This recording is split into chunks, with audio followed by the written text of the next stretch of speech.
Now, the rest of the story. Now, it's anything goes. I mean, pornography comes directly into your living room now through a cable. But once upon a time, you would have had to leave the country, literally leave our country, to see a pornographic movie or buy a sexually explicit publication. When Alan was living in Europe, he bought and read a dirty book. It was widely available there, and much of the material raised the young American journalist's eyebrows.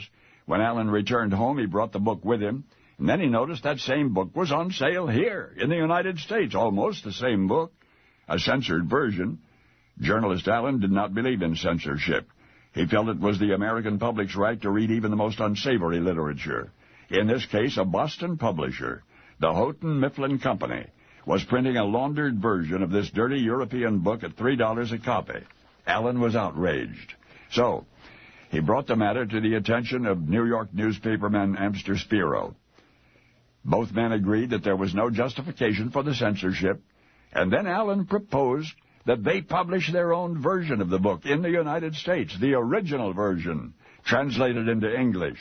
And while the fumigated Houghton Mifflin edition was selling for $3, Alan and his friend would make their no-holds-barred edition available for 10 cents a copy.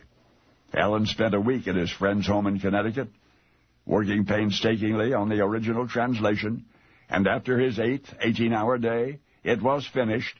Alan's edition was published quickly. In days, the book was offered at booksellers and magazine stands all over the United States. 500,000 copies were sold during the first 10 days on the racks. Then the predictable legal action. Then the courts ruled that Alan's publication was to be taken off the shelves and out of the stores, and it was. But by then Alan had made his point. The worst thing you can do to a dirty book is to try to clean it up.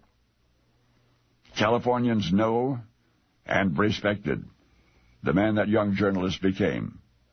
It was United States Senator Alan Cranston. Yes, of course the name is familiar to you.